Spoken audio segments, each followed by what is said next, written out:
Hola, ¿ahí se escucha? Sí, ahí estamos en punto, chiquilines. Hola a todos y todas, muchas gracias por venir. Hoy tenemos el último seminario del IESTA, el Siesta, para cerrar con la defensa del trabajo final de grado de Álvaro Baliño y Lucía Coudet. Muy contentos por haber llegado a esta instancia. Yo muy contenta de haberlos tenido como estudiantes y haberla tenido a Lucía como ayudante en mi curso, o sea que sufrió, pasó mal, por eso se fue. Y hoy van a estar presentando el trabajo final de grado que vamos a leer el título, modelos predictivos, lo quiero leer igual como está, creo que lo tiene acá. Precio de oferta de apartamentos en Montevideo, una aproximación desde la ciencia de datos, y la idea es que presenten y que capaz que las preguntas van a estar al final, ¿está? Bueno, cuando quieran. Bueno, hola a todos, gracias por estar acá escuchándonos. La idea de hoy es, como decía Natalia, presentar el trabajo que estuvimos haciendo con Álvaro, más o menos desde abril, y con la tutoría de Natalia.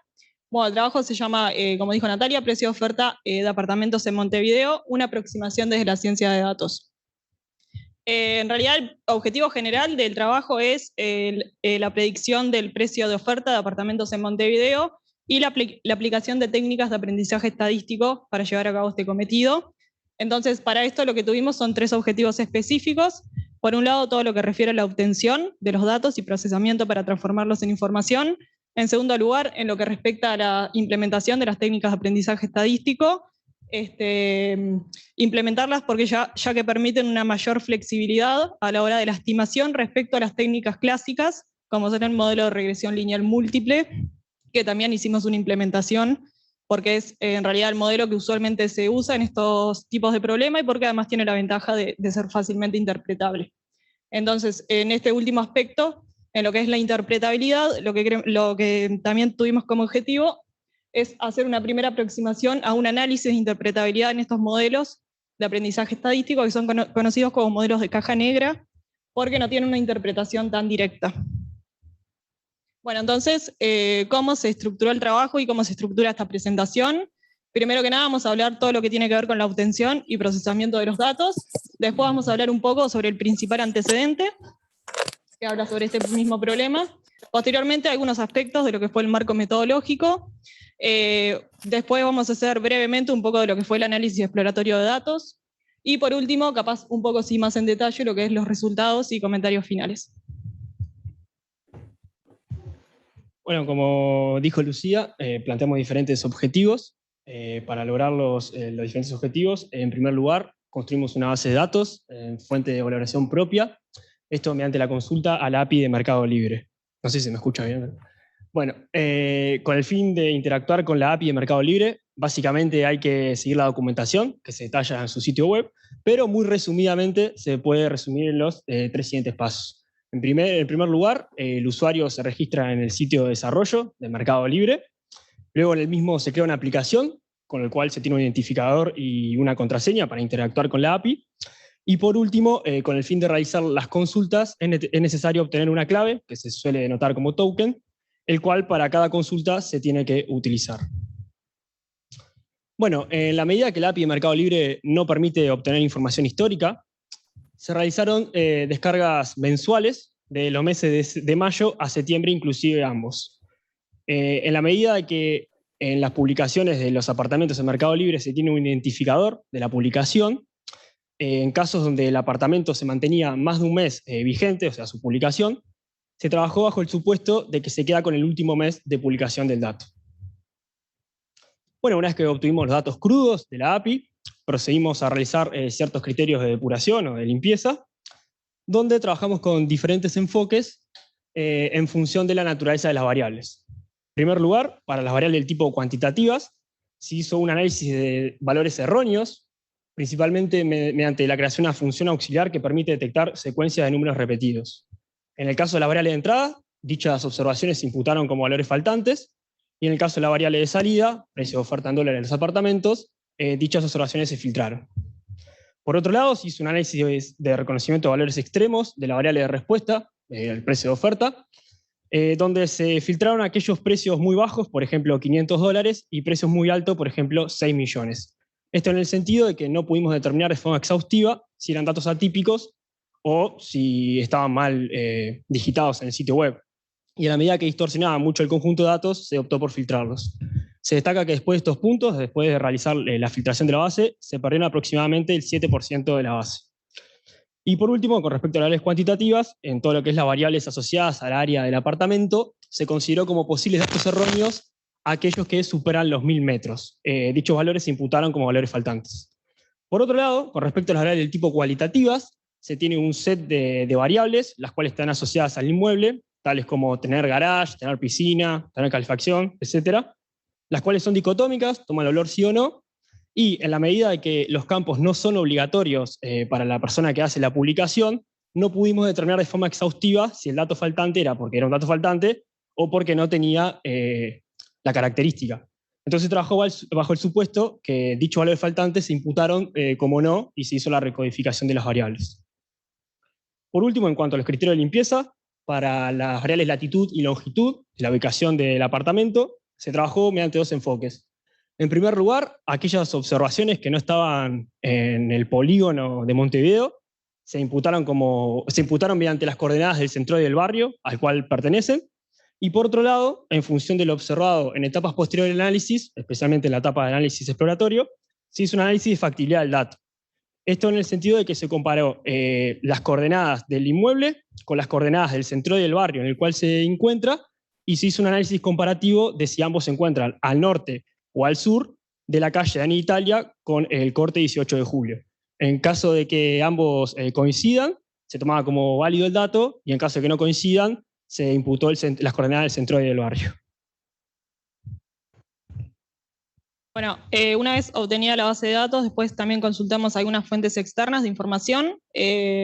Utilizamos la herramienta Google My Maps para lo que es todo el dibujo, digamos, de geometrías y puntos, para después construir nuevas variables que tienen que ver con la latitud y longitud del apartamento más que nada. Y también consultamos el Instituto Nacional de Estadística para sacar, por un lado, el mapa vectorial de Montevideo y, por otro lado, para construir una variable adicional que tiene que ver con el ingreso por hogar, digamos, de los barrios. Entonces, las variables construidas fueron distancia a la Rambla Este, que mide la distancia en metros entre cada apartamento y la Rambla Este de Montevideo, distancia al centro comercial más cercano, que también mide la distancia en metros entre cada apartamento y el centro o shopping que tenga más cercano, digamos, nosotros trabajamos con shoppings. La variable zona Avenida Italia, que en realidad es Avenida Italia en continuación con la calle 18 de Julio, que determina si el apartamento está al norte o al sur de esa calle. Y la variable ingreso medio del barrio SH, que fue construida con la SH 2020, y utilizamos una variable que tiene el ingreso por hogar, entonces calculamos el ingreso promedio por hogar de cada barrio de Montevideo. Bueno, acá está el mapa que más o menos cuenta lo que hicimos, ¿no? Ahí están georreferenciados los shoppings, Nuevo Centro Shopping, Tres Cruces, etc. La línea azul tiene la georreferencia de la calle Avenida Italia en continuación con la calle 18 de Julio. La línea amarilla, que se ve poco, pero está ahí, es la Rambla Este de Montevideo. Y luego está coloreado en color naranja, lo que es, digamos, la zona norte, y en verde la zona sur. Acá está el mapa de departamento de Montevideo por nivel de ingreso promedio por 1000, obtenido a partir de la encuesta continua de hogares, y está coloreado según digamos, el ingreso por hogar de cada barrio. Entonces, como vemos, y esto valida un poco la parte de construcción de variables, los más verdes, que son los precios más altos, se encuentran sobre la Rambla Este de Montevideo, y cuando nos movemos hacia el norte de Montevideo hay como más rojos. El principal antecedente, si bien hay varios trabajos digamos, en Uruguay que hablan sobre este problema, y unos son trabajos del Banco Central, otros son de autores particulares, nuestro principal antecedente es un trabajo de Picardo de 2019, que es una tesis de la maestría en Economía, y es principal antecedente porque en realidad hace la aplicación también de modelos de aprendizaje estadístico, como árboles de regresión y random forest, y además aplica un modelo de regresión lineal múltiple para hacer predicción de precios de los inmuebles, apartamentos y casas en Montevideo. Nuestro trabajo tuvo como principales líneas profundizar un poco más en lo que son las técnicas de aprendizaje estadístico que implementó, la obtención de una mayor medida de interpretabilidad de estas técnicas, y a su vez hacer un poco más de hincapié en lo que es la reproducibilidad de los resultados obtenidos. Bueno, a continuación vamos a detallar los principales aspectos metodológicos más relevantes a la hora de realizar el trabajo. Como dijo Lucía al principio, trabajamos con técnicas de aprendizaje estadístico, las cuales la misma básicamente consisten en modelar y analizar conjuntos de datos mediante el aprendizaje de ejemplos, con el fin de estimar y predecir resultados en forma automática. Bueno, a la medida que se tiene una variable de salida y varias variables de entrada, se trabajó con un análisis del tipo supervisado, y por lo tanto se tiene que los modelos son de la forma y igual f de x más epsilon, donde f es una función desconocida, que buscaremos estimar, y epsilon un error aleatorio independiente de x y y con media cero. Bueno, en el trabajo implementamos diferentes modelos. El primero de ellos fue un modelo de regresión lineal múltiple. Luego, con respecto a las técnicas de aprendizaje estadístico, primero se trabajó un árbol de decisión, en particular un árbol de regresión, y siguiendo la línea con este, se aplicaron dos métodos agregativos de los mismos, Random Forest Bagging y Boosting. Y por último se trabajó con la técnica Support Vector Regression, la cual es una generalización de los métodos de Support Vector Machine en problemas de regresión y pertenece a los grupos de regresión robusta. En esta presentación vamos a presentar los primeros 4. Arrancamos con el modelo de regresión lineal múltiple, que es el más usado, digamos, en la literatura, más que nada literatura económica por lo general. Es conocido en esta literatura como modelo de precios hedónicos. Tiene la ventaja de que tiene una fácil interpretación, como sabemos. Entonces, el modelo de Y es igual a X por beta más epsilon, donde epsilon tiene componentes I y D, ¿no? Independientes e idénticamente distribuidas. La estimación de los parámetros beta en estos modelos de precios hedónicos se hace con los métodos tradicionales, ¿no? Por ejemplo, mínimos cuadrados. Y nosotros lo que aplicamos, y lo voy a comentar brevemente, son la significación global del modelo a través de la prueba F, el testeo de la significación individual de las variables con la prueba T, y en lo que respecta al diagnóstico de los residuos, utilizamos la prueba de normalidad de Lilliefors para testear el supuesto de que los residuos son normalmente distribuidos, y la prueba de homocedasticidad de Breusch-Pagan, bueno, para testear también el supuesto de que los residuos del modelo son homocedásticos. Bueno, una vez que implementamos el modelo de regresión lineal, como ya mencioné, trabajamos con un árbol de regresión. A pesar de que en la literatura hay varios enfoques para llevar a cabo este método, trabajamos con el método CART, Classification and Regression Trees, el cual fue propuesto por Breeman, Olsen y Stone y Freeman en 1984. Bueno, básicamente el algoritmo consiste en la realización de particiones binarias recursivas del conjunto de variables de entrada, donde se forma una organización jerárquica en forma de árbol, donde en cada nodo interior se tiene una pregunta dicotómica, o sea, verdadero o falso, mayor, menor, sobre una variable de entrada, y en cada nodo terminal una decisión. Bueno, el algoritmo consiste, como mencioné, en dividir el conjunto de las variables de entrada en J regiones disjuntas. Estas J regiones disjuntas tienen dos características relevantes, que es que para cada observación perteneciente a la misma región se realiza la misma predicción. En el contexto de los problemas de regresión es el promedio de la variable de salida. Y a su vez, las regiones se construyen de tal forma que cada subconjunto resultante en cada iteración se obtiene con la reducción en la disminución de la impureza. En problemas de regresión, generalmente se trabaja con la minimización de la suma de cuadrados de residuos. Bueno, una vez que se tiene el árbol, se realiza lo que se conoce en la literatura como un criterio de poda. Este criterio se basa en un criterio de costo-complejidad, el cual básicamente consiste en obtener aquel subárbol el cual posee un menor de error de predicción en el conjunto de testeo. Una característica muy relevante de los árboles de decisión, tanto de regresión como de clasificación, es que los mismos, a pesar de ser bastante interpretables y relativamente fácil de implementar, poseen la gran limitante de ser inestables. Inestables en el sentido de que pequeñas variaciones en el conjunto de entrenamiento pueden generar grandes variaciones en el conjunto de testeo o en las estimaciones. Por lo tanto, es indispensable aplicar métodos para estabilizar este método de predicción, y nosotros en particular trabajamos, como ya mencionamos, con Random Forest Bagging y Boosting, ambos aplicados a árboles de decisión. Bueno, como dijimos, el primer método con el que trabajamos fue Random Forest, el cual fue desarrollado por Breeman en 1994. De hacer un método agregativo consiste básicamente en la construcción de varios estimadores, el cual, en este caso son árboles de decisión, y el cual se obtiene mediante el método remuestreo Bootstrap sobre el conjunto de entrenamiento. Bueno, muy brevemente, algunas características relevantes del algoritmo es que para cada muestra Bootstrap se ajusta a un árbol sin podar. Luego, en cada partición se selecciona de forma aleatoria un subconjunto de las variables posibles, que se denota con la letra M, y este punto es el que lo diferencia en su caso particular con Bagging, que en cada partición considera el total de sus variables. Por último, se tiene que el estimador es, en el caso de los problemas de regresión, el promedio de los B árboles, siendo B el número de muestras Bootstrap, y a su vez se tiene que cada árbol se denota T del par X tita B, tita sub B, perdón, donde θ sub b caracteriza al bésimo árbol aleatorio en términos de la muestra bootstrap utilizada, las variables seleccionadas, los puntos de corte y la estimación. Por otro lado, se trabajó con el método boosting, nuevamente aplicado a árboles de decisión, donde al igual que Bagging y Random Forest, consiste en la formación de la salida de varios estimadores. La diferencia es el método en que realiza este proceso en relación a los dos anteriores. Mientras que Random Forest y Bagging se procedía a construir estimadores independientes mediante el método remuestreo bootstrap, en boosting se trabaja mediante un enfoque secuencial. Este enfoque secuencial consiste en que en cada iteración se recabe la performance predictiva de cada estimador en pasos previos. De esta forma, se tiene que en cada iteración, en vez de obtener la variable de salida original, el precio de oferta en dólares, se ajustan los residuos de todos los estimadores en pasos previos. Bueno, muy resumidamente, el algoritmo, en primer lugar, se establece el FGOR, el estimador igual a 0, el vector de residuos, o cada residuo, igual al vector de variable de salida. Luego, para cada B corta mayúscula, que es la cantidad de estimadores, en este caso cantidad de árboles, se realizan los siguientes pasos de forma iterativa. En cada paso se ajusta un árbol, el primer paso va a ser FGOR supra 1, con D particiones, es decir, con D más 1 de nodos terminales, en los datos de entrenamiento, pero del par XR. Notar que la primera iteración va a ser del par XY.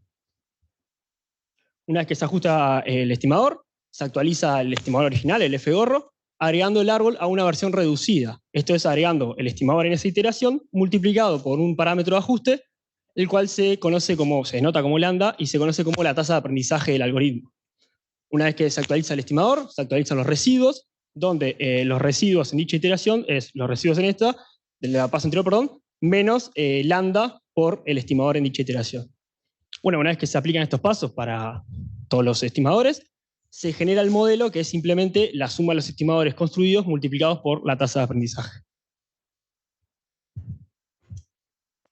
Bien, en lo que respecta a la performance predictiva de los modelos que implementamos, utilizamos un enfoque de validación cruzada. En primera instancia, trabajamos con muestra de entrenamiento y muestra de testeo o set de validación.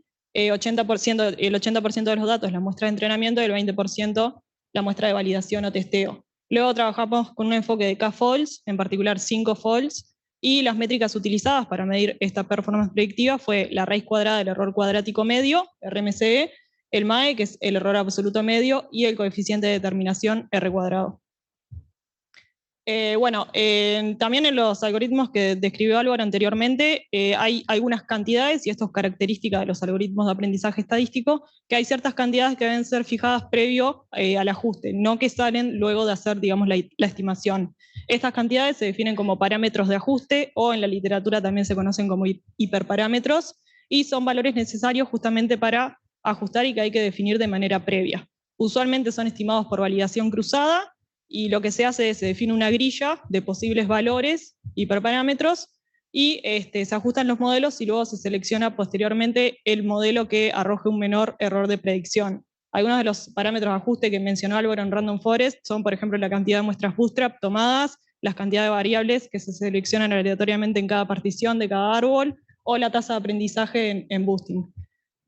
Nosotros para hacer la implementación de todo este proceso de selección de los parámetros de ajuste, utilizamos la librería Caret de R, en particular a través de la función train. Entonces, ¿cómo hicimos nosotros todo este proceso de selección de estos parámetros de ajuste?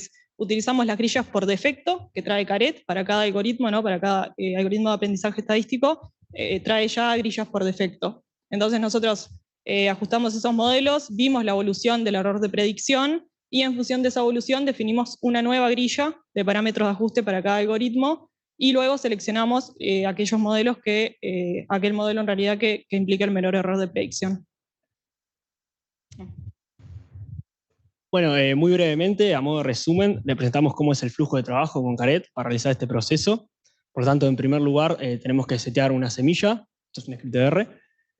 Luego, con la función createFalse de Caret, definimos nuestro objeto para hacer cross-validation. En este caso en particular se trabajó con 5 false. Una vez que creamos el objeto createFalse, mediante la función, el cual guarda el índice de cada observación que hay en cada fall, con la función trainControl, creamos nuestro objeto tipo trainControl para indicar a cada modelo cómo es el proceso de evaluación de la performance predictiva. En dicha función especificamos el método, cross-validation. Bueno, le decimos que printe las iteraciones, que guarde las predicciones, y le pasamos el objeto createFalse, donde le indicamos qué observación cae en cada false. Este procedimiento de crear los false de antemano lo hicimos porque es una buena práctica a la hora de ajustar diferentes algoritmos, utilizar las mismas muestras para el cross-validation, con el fin de obtener más comparabilidad en los diferentes modelos. Bueno, una vez que definimos el objeto de cómo vamos a realizar nuestro proceso de entrenamiento, de validación, perdón, definimos una grilla. En este caso es una grilla para ajustar un modelo de random forest, donde dejamos constante la regla de partición y la cantidad mínima de nodos observaciones en los nodos terminales, y variamos el parámetro, el hiperparámetro, perdón, entre 12 y 20. Bueno, una vez definida la grilla, con la idea de tener un mayor poder de cómputo, se trabajó con un procesamiento en paralelo, principalmente utilizando la función, la librería, perdón, de doParallel. De esta forma, en primer lugar, le definimos el número de cores con lo que vamos a trabajar. En este caso le estamos diciendo que se quede con los cores físicos que tiene la máquina donde se ejecuta este script. Luego creamos nuestros clusters, registramos nuestro proceso en paralelo, y algo sumamente relevante en este procedimiento es cómo lograr la reproducibilidad de los resultados. Esto en la medida de que si nosotros seteamos una semilla de la forma que estamos acostumbrados, o sea, en forma secuencial, y por ejemplo tenemos 2 clusters, si simulamos 8 números, vamos a obtener 2 tiras de 4 números iguales, lo cual no es lo deseable. De esta forma, logramos mitigar esa problemática en cierto sentido, utilizando la función clusterSet_RNGSStream, el cual básicamente determina que cada clúster es un flujo independiente del otro y reproducible en sí mismo. Algo sumamente relevante en este punto es que para lograr reproducir los resultados que obtuvimos de los diferentes ajustes, es indispensable trabajar con el número de cores que nosotros trabajamos, que en nuestro caso, bueno, lamentablemente fueron 2. Bueno, una vez que definimos el proceso en paralelo, con la función train, como dijo Lucía, definimos nuestro ajuste. Básicamente, como ya mencioné, es un random forest que tiene parámetros de entrada, las variables de entrada, la variable de salida. La grilla vamos a hacer la selección de parámetros de ajuste, el método, que es el modelo, que es la librería Ranger, y el objeto de control. Una vez que terminamos el ajuste, detenemos el proceso en paralelo y volvemos a modo secuencial. Bueno, siguiendo de la mano con lo que mencioné, la reproducibilidad en cuanto al procedimiento paralelo, en nuestro trabajo también tuvimos en cuenta otros aspectos de la reproducibilidad de los resultados. Por ejemplo, utilizar una única semilla para todos los algoritmos. A su vez, consideramos una muy buena idea tener un repositorio público para el código, disponible en GitHub, y a su vez todos los datos que fuimos obteniendo están disponibles también en una carpeta pública en Google Drive. A su vez, trabajamos con un documento dinámico, en particular con RSwift. Todos los algoritmos de aprendizaje estadístico, si bien suelen tener una mejor performance predictiva, suelen tener la desventaja de que no tienen una interpretación tan directa, como si tienen otras técnicas clásicas como ser el modelo de regresión lineal múltiple. Entonces nosotros, para tratar de mitigar este problema que tienen estos modelos, decidimos implementar los denominados métodos globales modelo agnósticos de interpretación. Son métodos modelo agnósticos porque en realidad pueden ser implementados a cualquier algoritmo de aprendizaje estadístico y no a uno en particular, por eso son modelo agnósticos, y son métodos globales porque trabajan con el comportamiento medio del modelo. Ahí dice que consisten en describir el comportamiento promedio, ¿sí?, del modelo. Por otro lado están los que se llaman los métodos locales, modelo agnósticos, que trabajan con observaciones individuales. Nosotros no hicimos interpretación de eso, hicimos los métodos globales. En particular trabajamos con la importancia de las variables permutadas y lo que se llaman los gráficos de dependencia parcial PDP. Bueno, muy brevemente, como mencionó Lucía, la primera metodología fue importancia de las variables permutadas, que básicamente la misma consiste en observar cuánto aumenta el error de predicción en una variable de interés si permutamos de forma aleatoria sus valores en el conjunto de entrenamiento. ¿Por qué se tiene esto? Bueno, si permutamos de forma aleatoria los valores y observamos un incremento en el error de predicción, se tiene que la variable se puede considerar como relevante en el sentido de que al permutar de forma aleatoria los valores, estamos deshaciendo cualquier relación a priori que había entre la variable de salida y la variable de entrada. Bueno, algo a destacar es que a pesar de que es relativamente sencillo de implementar, esta metodología presenta una gran limitante, que es en el caso donde se observan correlaciones lineales altas entre las variables de entrada. Esto en el sentido de que si nosotros estamos permutando de forma aleatoria en una variable, podemos generar una observación la cual carezca totalmente de sentido. Por ejemplo, si queremos estudiar la importancia de la variable área total del apartamento, podremos obtener un apartamento con un área total de 50 metros cuadrados y un área cubierta de 150 metros cuadrados. Por otro lado, aplicamos lo que se llaman los gráficos de dependencia parcial, que permiten observar el efecto marginal que una o dos variables tienen sobre la variable de respuesta.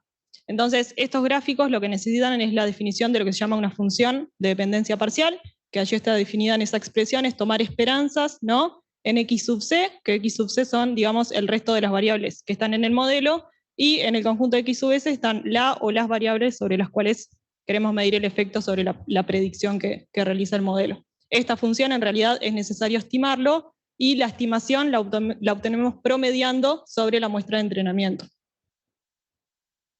Bueno, para el caso de variables categóricas, ¿cómo hacemos la implementación anterior? En realidad lo que hacemos es forzar a que todas las observaciones tomen una determinada categoría. Para las variables continuas, en realidad computar la función de dependencia parcial implica un alto costo computacional. Entonces, ¿cómo trabajamos nosotros y cómo usualmente se trabaja? Se define una grilla. Nosotros definimos una grilla de tamaño 20 sobre la variable de interés, digamos, la cual queremos medir el efecto sobre la predicción, y nosotros en particular utilizamos puntos de corte equidistantes sobre el recorrido de la variable. Los gráficos estos de dependencia parcial también tienen algunos limitantes. Primero que nada, en la medida que trabajan con promedios, ¿no? Tienen el problema que tiene cualquier promedio, que es que puede estar influenciado por algunas observaciones, entonces puede no estar logrando captar la heterogeneidad, digamos, en las predicciones. Y el otro problema que tiene es que, como trabaja con efectos marginales, cuando tenemos variables correlacionadas, también tenemos un problema, está un poco limitado la metodología. Bueno, para ir cerrando la parte de marco metodológico, nosotros cuando hicimos la obtención de la base cruda, consultando la app y el criterio de depuración de las variables, observamos que teníamos varios valores, algunos valores de algunas variables faltantes. Bueno, ¿cómo trabajamos este problema? Tomamos dos enfoques. En primer lugar, se hizo una imputación por el método de la media, que básicamente si una variable tiene una observación faltante, se le adjudica o se le imputa el promedio de aquellas observaciones de esa variable que no están faltantes. Y por otro lado, se trabajó con una metodología un poco más sofistificada, que es realizar análisis supervisado, regresando las variables que tienen datos faltantes en función del resto. Esto también excluyendo la variable de salida original, el precio de oferta en dólares. En particular, se trabajó con Random Forest y principalmente con el paquete MISRanger. Bueno, algo que vale la pena destacar es que la estrategia 2, o sea, la imputación por Random Forest, permite la imputación de variables del tipo cualitativas. Bueno, ahora cerramos todo lo que es marco metodológico y vamos a arrancar a presentar brevemente lo que fue el análisis exploratorio de datos. La base de datos tiene un total de aproximadamente unas 76.000 observaciones y luego de haber realizado el proceso de depuración y tratamiento de datos faltantes, y se cuentan con un total de 24 variables para el caso en que se realice imputación por la media y un total de 25 variables para el caso en que se realice imputación por Random Forest. Esto es por lo que comentó Álvaro, que Random Forest permite también la imputación de variables categóricas. Entonces nosotros en particular optamos por imputar una variable que se llama condición, que indica si el apartamento es nuevo o usado. Entonces, ¿cómo estructuramos el análisis exploratorio de datos? Primero hacemos todo lo que es el análisis de la variable de salida, ¿no? Precio de oferta en dólares.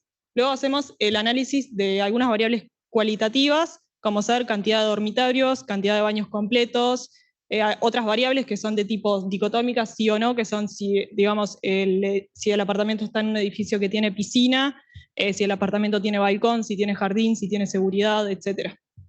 Luego tenemos lo que fue el análisis de las variables de naturaleza cualitativa, que tenemos algunas que estaban previamente en la base de datos que obtuvimos de Mercado Libre, como ser área total, área cubierta, y después están las otras variables que construimos nosotros, por ejemplo, distancia de la Rambla Este de Montevideo o distancia al centro comercial más cercano.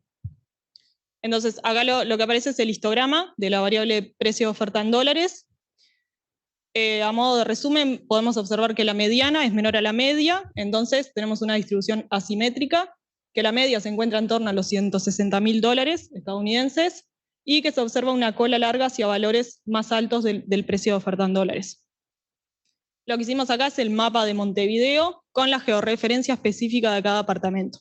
Y los puntos están coloreados según el precio de oferta de cada apartamento tenga un precio de oferta superior o inferior a la media en la base de datos, que era unos $160.000. Entonces, los celestes son apartamentos que tienen un precio de oferta más o menos parecido a la media, digamos. Los verdes son apartamentos que tienen un precio de oferta superior, y los rojos son apartamentos que tienen un precio de oferta un poco inferior. Una cosa que podemos observar acá, que valida un poco también la parte de construcción de variables, es que los verdes, ¿no?, que son los precios superiores, están ubicados cerca de la Rambla Este de Montevideo, y a medida que nos movemos hacia el norte del departamento hay precios que van bajando, ¿no?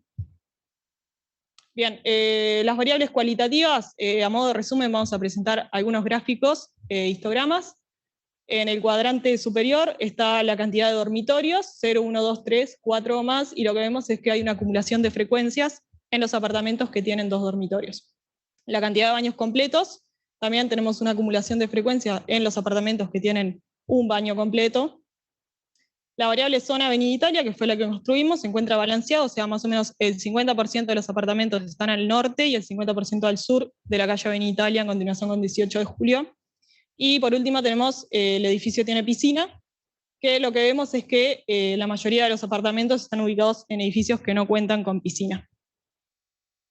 Luego lo que hicimos, acá está un gráfico de caja, estamos graficando el precio de oferta en dólares según una discretización que hicimos de la distancia de la Rambla Este en función de los cuantiles. Entonces, acá está el primer cuantil, segundo, tercero, el primero, los que están entre el primero y el segundo, entre el segundo y tercero, y mayor al tercer cuantil de precio de oferta en dólares. Y está abierto también por la cantidad de baños completos. El color de cada caja indica: los violetas son los apartamentos que tienen 2 o más baños completos, y los verdes son los apartamentos que tienen un solo baño completo. Entonces, a grandes rasgos, lo que podemos ver, por ejemplo, si nos paramos en el primer cuantil de la variable distancia a la Rambla Este, observamos que los apartamentos con 2 o más baños completos tienen una mediana del precio de oferta de aproximadamente unos $300.000, mientras que los apartamentos con un solo baño completo tienen una mediana de aproximadamente unos $150.000, ¿no? Hay una diferencia de $150.000. Por último, vamos a presentar, en lo que respecta a las variables cuantitativas, el mapa de correlación, ¿no? Calculamos la correlación lineal de las variables cuantitativas, utilizando el coeficiente de correlación lineal de Pearson, y lo presentamos aquí de manera gráfica. A grandes rasgos, lo que podemos observar, acá está el precio de oferta en dólares, y lo que podemos ver es que está correlacionada, ¿no?, moderadamente con el área total del apartamento, con el área cubierta del apartamento, y con la distancia a la Rambla Este del apartamento, en particular este último, de manera negativa, ¿no? Y otra cosa que se puede observar en este mapa es que hay variables como área cubierta y área total que están correlacionadas por la propia naturaleza de la variable. Bueno, a continuación le vamos a presentar los principales resultados que obtuvimos a la hora de ajustar los diferentes algoritmos que explicamos anteriormente, al igual que realizar el proceso de selección de parámetros de ajuste y los métodos de interpretabilidad que explicó Lucía. Bueno, en primer lugar, a modo de resumen, presentamos para algunas variables de interés la estimación de su coeficiente en particular y la prueba asociada a la significación individual para un ajuste de un modelo de regresión lineal múltiple, considerando el método de imputación de valores faltantes por la media. De esta forma, se tiene, por ejemplo, que dadas las demás variables constantes, al aumentar una unidad a la distancia a la Rambla Este del apartamento, se tiene que la esperanza del valor del precio de oferta en dólares decrece en $6. Por otro lado, se tiene que, para los valores de significación del 5%, todas las variables que presentamos son significativas. Bueno, una vez que vimos el ajuste, presentamos muy brevemente, a modo de resumen, las pruebas que realizamos para los supuestos que explicó Lucía sobre los residuos del modelo. Tenemos que para ambas pruebas y para ambos métodos de imputación, o sea, para las 4 pruebas realizadas, se rechaza H0, o sea, se rechaza tanto el supuesto de normalidad como el supuesto de homoelasticidad de los residuos, y de esta forma no contamos con suficiente evidencia estadística como para afirmar que estamos bajo los supuestos necesarios para ajustar un modelo de regresión lineal múltiple. Bueno, luego, como primer resultado de las técnicas de aprendizaje estadístico, presentamos de forma gráfica la estructura del árbol de regresión obtenido. Este árbol se destaca que ya se le realizó el proceso de poda, y a su vez es aquel que se obtuvo considerando una muestra de entrenamiento de 80 y testeo 20, y un método de imputación de valores faltantes por la media. De esta forma se tiene un árbol con 10 nodos terminales, o sea, 11 particiones, y se tiene que la primera variable en realizar una partición binaria es la cantidad de baños completos. De esta forma, nos preguntamos si el apartamento posee un solo baño, el modelo realiza una predicción de aproximadamente $130.000. Por su contraparte, si el apartamento tiene dos o más baños, el modelo realiza una predicción de aproximadamente $260.000. Bueno, supongamos que estamos en un apartamento que tiene 2 o más baños, entonces el modelo luego utiliza la variable distancia a la rambla este para realizar otra partición binaria. En este caso nos preguntamos si el apartamento se encuentra a una distancia superior o igual a 2.039 metros, y en ese caso el modelo realiza una predicción de aproximadamente $190.000, y en caso contrario el modelo realiza una predicción de $290.000 aproximadamente. Y bueno, así sucesivamente con total área y al resto de los casos. Bueno, como primera aproximación a la performance predictiva, recuerdo que todavía estamos trabajando en una muestra de entrenamiento y testeo, solo una. Presentamos a modo de resumen las métricas que explicó Lucía, y de esta forma tenemos que para ambos métodos de imputación el árbol presentó una raíz del error cuadrático medio de aproximadamente $43.000, aproximadamente un 67% de la varianza fue explicada, y un error medio absoluto de aproximadamente $31.000. Bueno, una vez que trabajamos con el árbol de regresión, a modo de resumen le presentamos la performance, una primera aproximación a la performance predictiva de los diferentes algoritmos. Recalco que nuevamente trabajando en una muestra de entrenamiento y testeo de 80-20, y de esta forma tenemos que el algoritmo por random forest para ambos métodos de imputación tiene un error de la raíz del error cuadrático medio de aproximadamente $25.000, luego boosting para ambos métodos de imputación $39.000, y por último SBR para ambos métodos de imputación $33.000. Bueno, una vez realizado como acercamiento a la performance predictiva, una muestra de entrenamiento y testeo, se procedió a realizar el método de selección de parámetros de ajuste, como explicó Lucía. Y de esta forma, a modo de resumen, le presentamos el gráfico de la evolución del error de predicción, en función de los parámetros de ajuste por defecto en caret, y considerando el método de imputación de valores faltantes por la media. De esta forma, se tiene que para random forest se observa un decrecimiento del error de predicción cuando pasamos de 3 a 12 variables seleccionadas de forma aleatoria en cada partición, y un crecimiento en menor medida cuando pasamos de 12 a 23. Notar que en el caso que estamos con 23 variables seleccionadas de forma aleatoria, estamos trabajando con el método Bagging. Por otro lado, para SBR, se observa un comportamiento decreciente en el error de predicción a medida que aumenta la complejidad del modelo.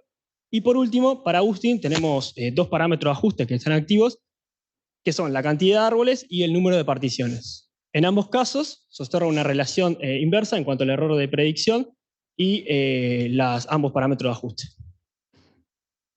Bueno, de esta forma, en función a lo observado, y como ya explicó Lucía también, definimos las siguientes grillas para diferentes algoritmos para realizar nuestra búsqueda de parámetros de ajuste. En este caso, para random forest se dejó la regla de partición constante, la cantidad de árboles constante y las asociaciones mínimas en cada nodo terminal constante, y movimos las variables seleccionadas de forma aleatoria en cada partición de 12 a 20. Por otro lado, para boosting, también la regla de partición constante, la cantidad de árboles 1500, 2000 y 5000, las observaciones mínimas en cada nodo terminal 10, la cantidad de particiones trabajamos con una grilla de 3, 5, 10, y la tasa de aprendizaje de 0,1, 0,01 y 0,01. Por último, para SBR, trabajamos con una grilla de parámetro de complejidad de 1, 3, 5, un umbral constante de 0,1 y un parámetro de escala de 0,01, 0,03085, que es el valor por defecto, y 0,05. Bueno, una vez que realizamos toda esta búsqueda de parámetros de ajuste para cada algoritmo y considerando los diferentes métodos de imputación que explicitamos, a modo de resumen le presentamos una tabla con el ajuste con mejor performance predictiva de cada algoritmo, diferenciando el método de imputación. De esta forma, se tiene que el modelo con peor performance predictiva fue el realizado mediante un ajuste de regresión lineal, esto para ambos métodos de imputación, valores faltantes, y por su contraparte, el algoritmo con mayor performance predictiva fue boosting, considerando ambos métodos de imputación, tiene una raíz del error cuadrático medio de aproximadamente $26.000. Sin embargo, si observamos, tenemos que, cuando consideramos el método de imputación por random forest, y miramos el algoritmo por algoritmo, tenemos que el error de predicción no decrece de una forma tan sustancial. De esta forma, consideramos como mejor modelización aquella obtenida por ajustar boosting en árboles de regresión, considerando un método de imputación por la media. Esto apelando a la parsimonia del modelo, en función de que, acuérdense que cuando trabajamos con Random Forest, el método de imputación, tenemos una variable adicional, y principalmente también por su simplicidad de cálculo. Destacar que el ajuste con mejor performance predictiva se utilizaron 5.000 árboles, una tasa de aprendizaje de 0,1, 10 particiones y 10 observaciones en los nodos terminales. Bueno, una vez realizado todo el proceso de esta selección de los parámetros de ajuste que detalló Álvaro y seleccionado el mejor modelo, ¿no? Que fue el modelo por boosting con imputación por la media, lo que hicimos es el análisis de interpretabilidad para ese modelo en particular. Entonces, lo que presentamos acá es el gráfico de la importancia permutada de las variables. En particular, graficamos acá las 10 primeras, o sea, las 10 más importantes, digamos, en el ajuste por boosting. Digamos, algunas de las cosas que pueden observar es que la variable de distancia a la rambla este es la variable más importante en términos del error de predicción al permutar sus valores. Y luego tenemos las variables área total, área cubierta, ingreso medio SH, etc. Entonces, después de observar el gráfico anterior, lo que hicimos es calcular, computar los gráficos PDP, gráficos de dependencia parcial, para algunas de las variables que vimos que eran importantes en el modelo. Entonces, lo que tenemos acá en el primer cuadrante es distancia a la rambla este, distancia al centro comercial más cercano, área total y cantidad de baños completos. La primera variable es la más interesante, distancia a la rambla este, que lo que observamos es que para cada valor de la distancia a la rambla, ¿no? Entre el apartamento y la rambla, observamos que el modelo realiza una predicción promedio del precio de oferta en dólares que va descendiendo a medida que aumenta la distancia a la rambla, ¿no? Esto está en línea con cuando presentó Álvaro el resultado para el modelo de regresión lineal, que tenía un coeficiente asociado negativo, y además está en línea con lo observado en la parte del análisis exploratorio de datos, que hay una correlación negativa entre las variables distancia a la rambla y precio de oferta en dólares. Después las variables distancia al centro comercial más cercano y área total en realidad tienen un comportamiento un poco más irregular. Esto puede ser debido a la limitante capaz de la correlación que tienen estas variables con otras variables en la base, y además si vemos para valores más extremos, el comportamiento es más irregular y esto puede deberse a las pocas observaciones que hay en esos valores. Por último, la variable cantidad de baños completos, que es el gráfico de barras que está allí. Lo que se observó es que para los apartamentos que tienen 2 o más baños completos, el modelo realiza una predicción promedio superior respecto a los apartamentos con un solo baño completo y superior en aproximadamente unos $22.000. Bueno, después de haber observado eso, para la variable distancia a la rambla este, se observan la línea negra, era el gráfico que estaba arriba anteriormente, ese de ahí arriba, gracias. Y lo que hicimos es abrirla según la variable cantidad de baños completos. Entonces acá aparece el gráfico PDP, ¿no? En verde serían los apartamentos con 2 o más baños completos y en rojo serían los apartamentos con un solo baño completo. A grandes rasgos lo que vemos es que el comportamiento se parece a lo observado anteriormente en los dos casos y también que para los apartamentos con 2 o más baños completos el modelo realiza una predicción promedio superior en todos los casos para todos los casos de la variable distancia a la rambla este. Bueno, por último, para terminar un poco lo que fue el análisis de interpretabilidad, presentamos también el gráfico de dependencia parcial. Acá hay que observar que está la variable área total en el eje X y ingreso medio SH en el eje Y, y los colores, digamos, tienen que ver con la predicción promedio que realiza el modelo del precio de oferta en dólares por 1000 para cada intersección de valores.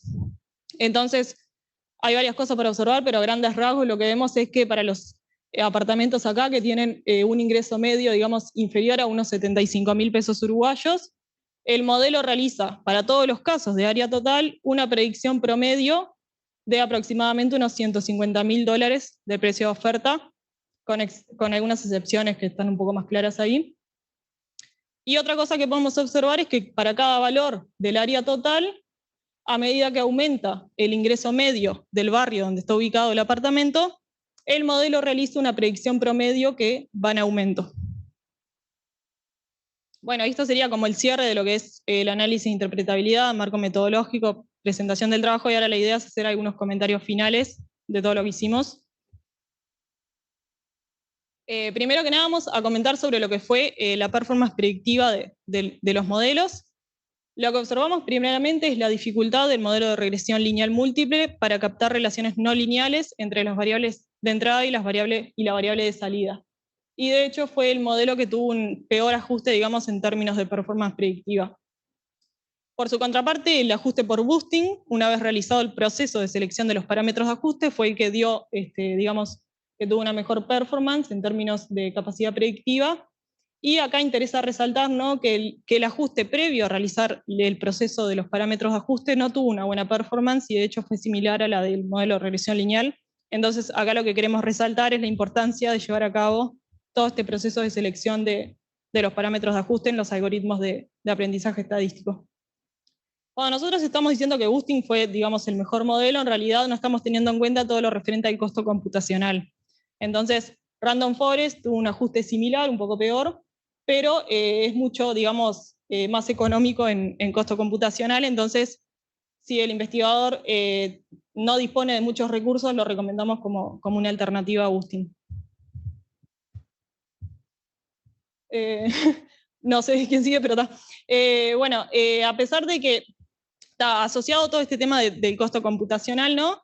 Si bien nosotros tratamos de mitigar este problema utilizando procesamiento en paralelo, tratando de salvaguardar la reproducibilidad, como explicó Álvaro, etcétera, en realidad consideramos de interés replicar el análisis con un mayor poder de cómputo, con el fin en particular de llevar a cabo un análisis más exhaustivo de lo que fue el proceso de la selección de los parámetros de ajuste. Nosotros definimos una grilla, podríamos haber definido otra quizás, no lo hicimos porque en realidad nos lleva horas y horas máquina cada algoritmo. Y bueno, por último, también asociado a este tema del costo computacional, nosotros utilizamos el paquete Caret, pero se podrían haber utilizado otras alternativas como los paquetes MLR o H2O. La ventaja de estos paquetes es que permiten al usuario definir una grilla y digamos que el paquete hace una búsqueda inteligente sobre la grilla esta de parámetros de ajuste. Entonces, en términos computacionales, no hace todas las evaluaciones posibles, sino que va buscando inteligentemente los que mejor ajustan. Sí, también un comentario con lo que decía Lucía, es que consideramos sumamente de interés trabajar con el paquete H2O, ya que en la medida que este paquete tiene un método que se llama AutoML, el cual el investigador define de antemano un periodo de tiempo, y el mismo realiza un ajuste por una batería de modelos. Cuando finaliza el tiempo, devuelve todos los modelos ordenados de forma descendente en cuanto a su error. Consideramos que esto puede enriquecer mucho el análisis en el sentido de una etapa de análisis exploratorio de qué modelos ajustan bien los datos y cuáles no, y en función de aquellos hacer como un análisis más específico de los mismos. Bueno, por otro lado, en cuanto al método de imputación, sinceramente no se observaron diferencias sustanciales, tanto en la performance predictiva, como en el ajuste por el árbol, como en otros aspectos, y de esta forma, principalmente por la simplicidad en su cálculo y por la parsimonia de los modelos, consideramos que como mejor método el de la imputación por la media en nuestro trabajo. Bueno, por último, en cuanto a los resultados que mencionó Lucía de interpretabilidad, se observó que la predicción del precio de oferta en dólares para el algoritmo con mejor performance predictiva aumenta a medida que decrece a medida que aumenta la distancia a la rambla este. Por otro lado, a grandes rasgos, se observó que, dada el área total del apartamento, se tiene que, al aumentar el ingreso de los hogares medios del barrio, se observa un crecimiento en la predicción de los precios. Por otro lado, también, en cuanto a la metodología y la importancia de las variables permutadas, se observó, como presentó Lucía, que la distancia de la rambla este fue la variable más relevante en cuanto a la reducción del error de predicción, pero destacamos, como mencionamos en la parte de marco metodológico, que aquellas variables asociadas al tamaño del inmueble, que se encontraban en las 5 o 6 más relevantes, pueden estar condicionadas por la alta correlación lineal que observamos en la etapa de análisis exploratorio. Ya lo mencioné. Y bueno, también en cuanto a las limitantes que mencionó Lucía en la parte de marco metodológico de los PDP, Recordar que la primera de ellas es que puede estar influenciado por observaciones individuales. Se propone como alternativa trabajar con los gráficos denominados iceplot, o expectativas individuales condicionales, que básicamente, en vez de plotear o graficar el promedio, grafica la trayectoria de cada predicción individual. De esta forma, podemos obtener un panorama más general del comportamiento del modelo. Por último, en cuanto a las limitantes de los PDP, se tiene, como dijo Lucía, que no logran captar las correlaciones entre las variables utilizadas en el análisis, y de esta forma, como posible alternativa, se propone trabajar con lo que se conoce como los ALE-plots, los cuales son los gráficos de efectos locales acumulados, que en vez de trabajar con distribuciones marginales, trabajan con distribuciones condicionales, y de esta forma logran en cierta medida mitigar dicha limitante. Por último, para cerrar, un comentario sobre la automatización de la descarga de los datos, donde en la medida que la API de Mercado Libre no permite realizar descargas históricas, datos históricos, se considera sumamente relevante para enriquecer el análisis e integrar un procedimiento de iteración e implementación continua con el fin de ejecutar el proceso de forma automática. En esta instancia, nosotros se ejecuta el proceso de forma manual. Bueno, ya muchas gracias a todos por escucharnos, esperamos no haberlos aburrido. Y bueno, en primera instancia agradecer a nuestra tutora Natalia por habernos acompañado a lo largo de todo el trabajo, agradecer a Marco, Leo, al tribunal y a todos los docentes de la Facultad de Estadística, del IESTA, por formar una parte clave de nuestra formación. Y bueno, agradecer también a la familia, amigos, y que nos acompañaron en esta etapa de nuestras vidas. Muchas gracias.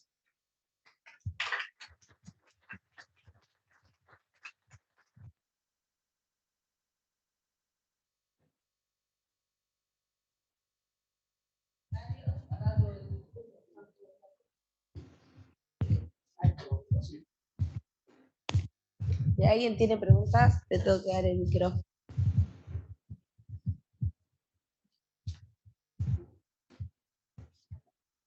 Hola, gracias. Nada, solamente felicitarlos por el trabajo, está bastante lindo, muy completo.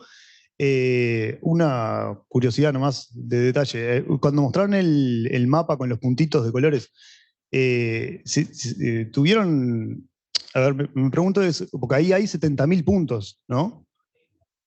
Claro, sí, pero la pregunta es, si miran cada color por separado, capaz que no lo hicieron el ejercicio, me dicen no lo hicimos, ¿tá? Y no pasa nada. Si miran cada color, o sea, ¿hay puntos verdes lejos o puntos rojos cerca de la distancia de la playa? Digamos, si pudieran facetear ese dibujo, ¿entendés?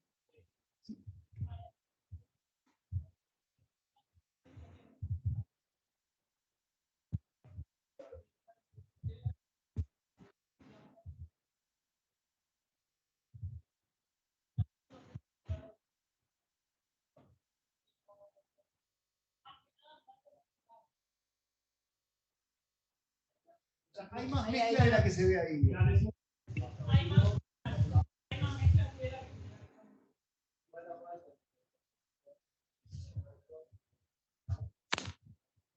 Está claro, gracias. Sí.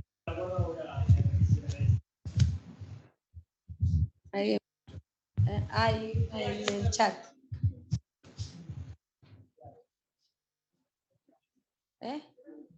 No se escucha esto ahora. Ahora sí. Dale. Claro, la respuesta con micrófono. Lo digo. Está. De nuevo, Nacho, gracias por la pregunta.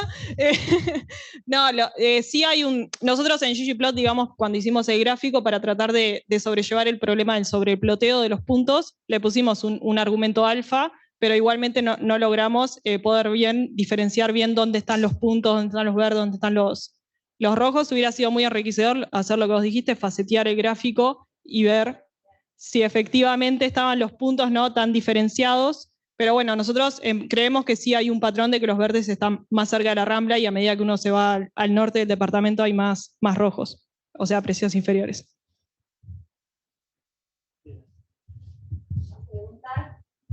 ¿Más preguntas? ¿Comentarios? Bueno. ¿Sí, yo? Sí. Hola, ¿cómo andan? Bueno, agradecerlos por la invitación y felicitarlos ya de antemano por el trabajo, la verdad que terrible laburo. También a Natalia por la invitación a ser parte del tribunal. Tengo algunos comentarios ahí.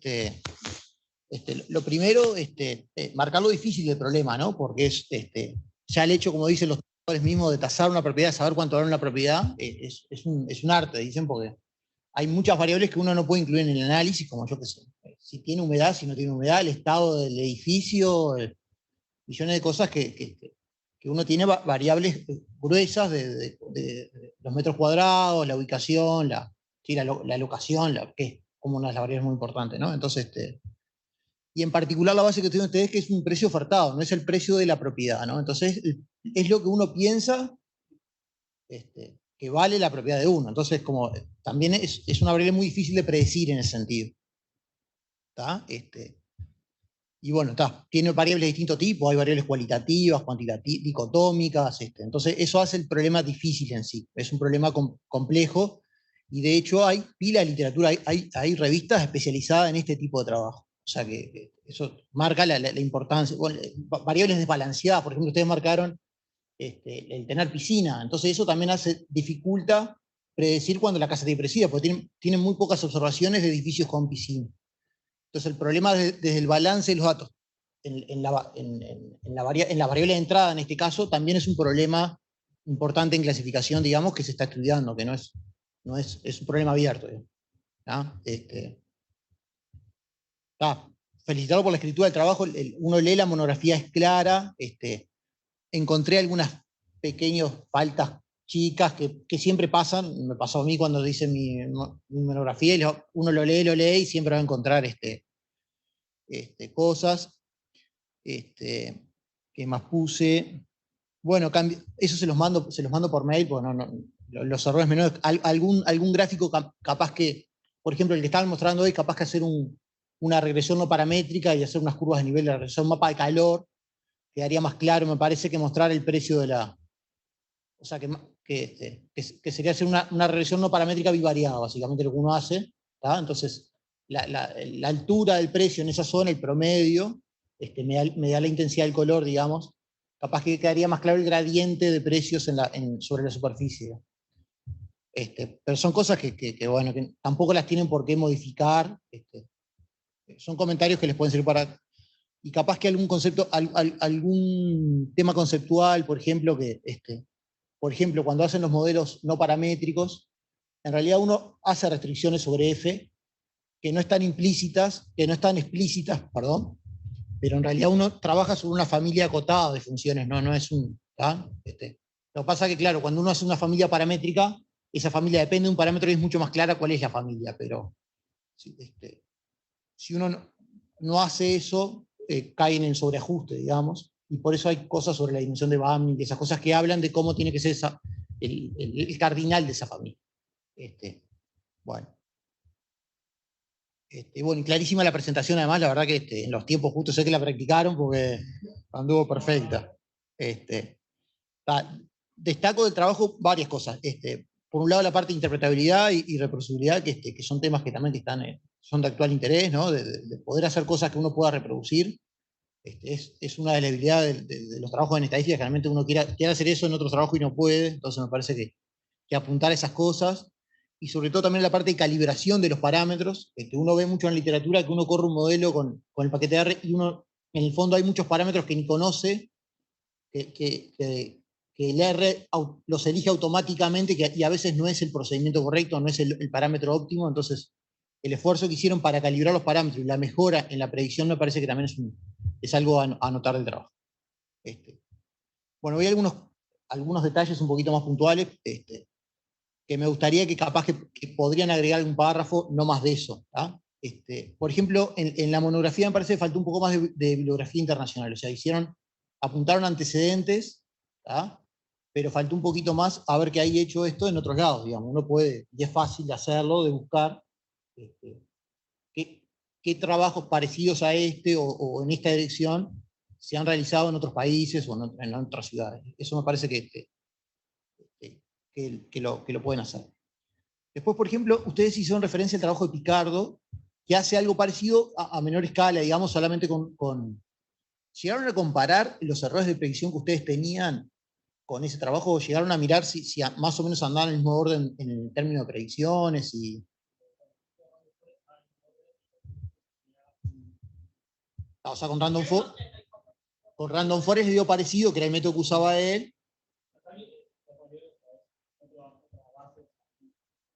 Tomó otra base.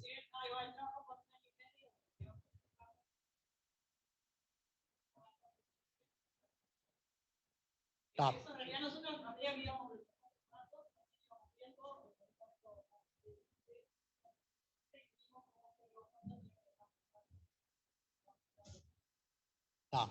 Uno esperaría que más o menos con el mismo método dé parecido, digamos.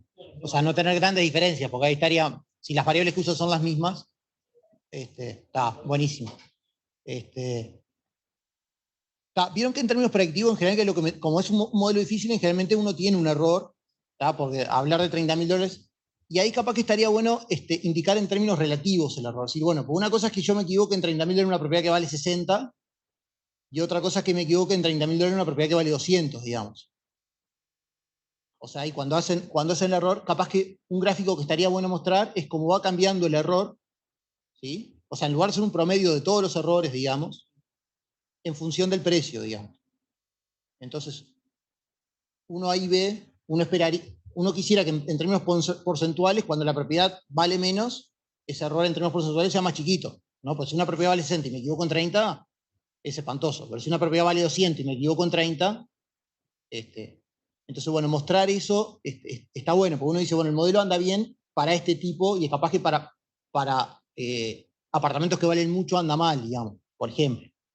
Porque tengo menos apartamentos o porque el modelo para ese tipo de apartamentos no funciona.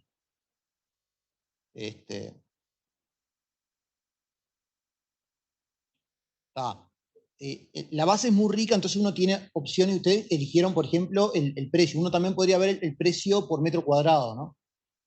Por ejemplo, cuando ven la cantidad de dormitorios, a veces está bueno ver, porque claro, cuanto más dormitorios tiene, parecería que el apartamento es más grande y que valga más, parecería lógico, digamos. Pero bueno, cuanto más dormitorios tiene, ¿qué pasa con el precio del metro cuadrado? En general, si uno ve construcciones, en general tienden a ser monoambientes o parecería que es preferible hacer de un dormitorio chiquitos a apartamentos grandes, a gran escala. Capaz que en los apartamentos chicos el metro cuadrado vale más que en los apartamentos grandes. Entonces, bueno, ese tipo de... Pero bueno, si uno hace ese tipo de cosas, se puede ir mucho... O sea, tiene que optar por cosas y está bien. O sea, dos cositas más y no los molesto más. Algo importante, ojo en el modelo de regresión lineal múltiple, que acá no lo mostraron, con los p-valores, porque la muestra es muy grande. Entonces eso hace que todos los p-valores den un chiquito. Entonces parecería que todas las variables son significativas, cuando en realidad no. O sea, cuando en realidad hace un estudio de significación, cuando la muestra es muy grande, hay estudios lo que se llama magnitud de efecto, una charla de eso aquí, entonces tengan cuidado cuando la muestra es muy grande con el p-valor, que no es un buen indicador para saber si la variable es significativa o no, o si tiene importancia a la hora de explicar el precio. En tiempos computacionales que hablaron, cuando hacen programación paralela, les mejoró el tiempo. Y el boosting, por ejemplo, les demora mucho, porque ustedes dijeron que Random Forest puede ser mejor.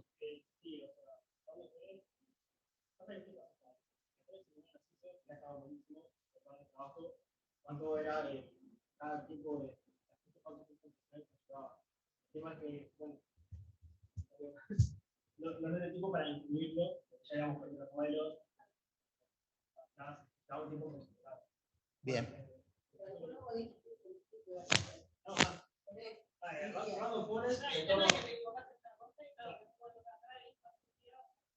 Como que llevan 7 horas, algunos como que llevan 7 horas o más de...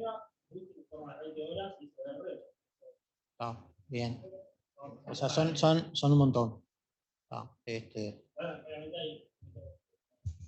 Claro, porque ahí en el Partial Dependent Plot dijeron que hicieron una grilla esquipaseada por un tema también, porque a veces capaz que hacer una grilla más fina daría más información sobre la variabilidad que...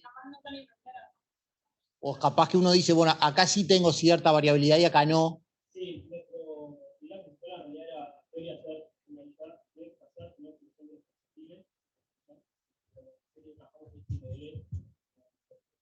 Está perfecto, está genial. Y buenísimo, creo que a trabajo futuro que lo nombraron, si ustedes pueden bajar automáticamente, diariamente estos datos, aparece una componente importantísima que es la temporal, ¿no? Porque, por ejemplo, el nuevo shopping hace unos años atrás no estaba, o los precios, los barrios van cambiando según distintas. Entonces uno tiene una información mucho más rica si uno pudiera tener la variable tiempo acá. Y hacer modelos de predicción con un enfoque espacio-temporal también es desafiante, digamos. Queríamos hacerlo con el Pablo, como no se pueden bajar históricos, se cortó. Claro, sí, es un lío. La idea es que ahora no se nos corte mal la ¿Alguien más quiere trabajar con él? Bueno, de vuelta, felicitaciones, buenísimo trabajo. Le paso a Marco la.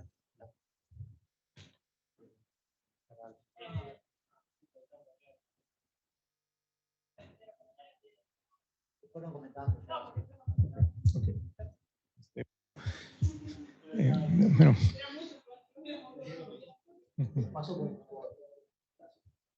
Y bueno, un placer y muchas gracias leer su trabajo y la presentación, en la cual incluso me pareció que han corregido algunos aspectos con respecto del informe y quedan aún más precisos. Muchas gracias a Natalia por habernos invitado a participar realmente de una lectura atenta de este trabajo, que es sumamente completo, en mi opinión. Primero muestra una capacidad, digamos, de generar una base de datos a partir de un recurso en la web. Eso ya de por sí es una habilidad muy importante para poder analizar problemas reales. Luego, no solamente no solamente consideraron las variables propuestas por esta Mercado Libre, esta API, sino que generaron muchas variables cuantitativas nuevas, y muchas de ellas, tanto en la presentación como en el informe, se pudo apreciar que participaron de manera relevante como en una definición, vamos a decir, casi que final en varios modelos. Entonces, es interesante ver esta creatividad a la hora de generar nuevas variables utilizando información geoespacial o incluso apelando a la que está disponible en el INE. Entonces, es muy interesante esta combinación de fuentes de datos tan diferentes entre sí. Después, como ya dijo Leo, me parece que hay un cuidado muy importante hacia la reproducibilidad de todo el análisis, incluso con este desafío que enfrentaron en la parte de, digamos, de cálculo en paralelo, donde es aún más difícil garantizar algún tipo de reproducibilidad. O sea que yo creo que estos aspectos todos aprendemos, digamos, en este sentido. El tema de la interpretabilidad también es muy interesante, la manera en la cual se propuso en su trabajo, y hace referencia a literaturas que prácticamente es el estado del arte, muy reciente. Es realmente un placer ver que se trata de aplicar, por ejemplo, técnicas de permutación de variables para jerarquizar la importancia en las distintas, digamos, métodos de aprendizaje estadístico. Y bueno, en mi opinión, reitero, es un trabajo extremadamente completo y que abraza, digamos, la filosofía de la modelización predictiva, eligiendo cuidadosamente algunos modelos que se caracterizan, que son muy diferentes entre sí, el de máquina de soporte, digamos, vectorial en su variante, yo qué sé, el boosting, que finalmente resultó ser muy competitivo luego de ajuste de parámetros. una parte que, por último, creo que sería interesante profundizar es esta presencia simultánea de variables cualitativas y cuantitativas. En este sentido, quizás sería interesante incluso profundizar algo del modelo de regresión múltiple para que se vuelva un poco más competitivo con los otros modelos que sí se pueden beneficiar del ajuste de parámetros. La función LM, digamos, no tiene, digamos, estos, entre comillas, parámetros para ajustar, pero la metodología estadística, digamos, se puede seguir trabajando un poco más para generar estas particiones del espacio de input, que en el caso de árboles y de otros métodos son como muy naturales.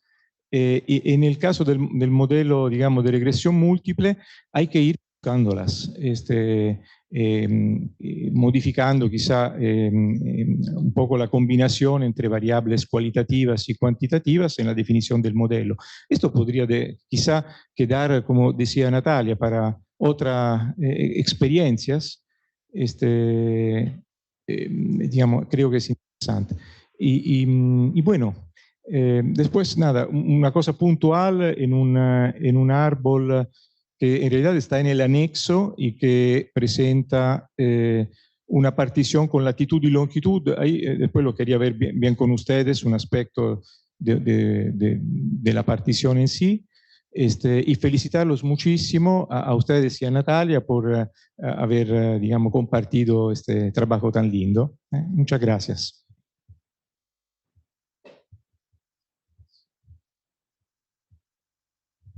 Bueno, no sé si alguien más quiere hacer alguna consulta o algún comentario.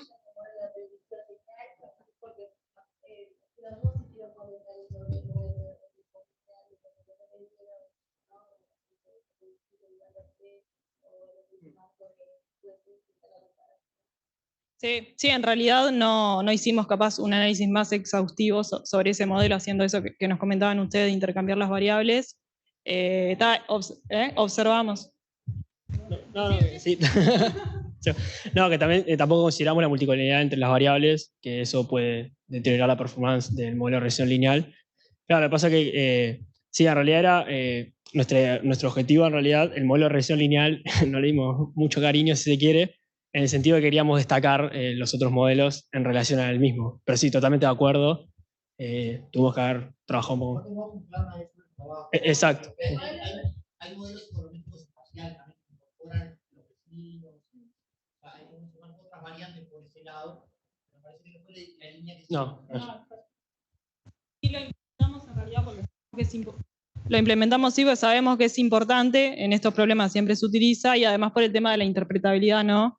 Que tiene, bueno, que es directa, ¿no? Y que en las técnicas de aprendizaje estadístico no. Pero sí, totalmente de acuerdo con hacer algo más exhaustivo en otra oportunidad. ¿En otra oportunidad?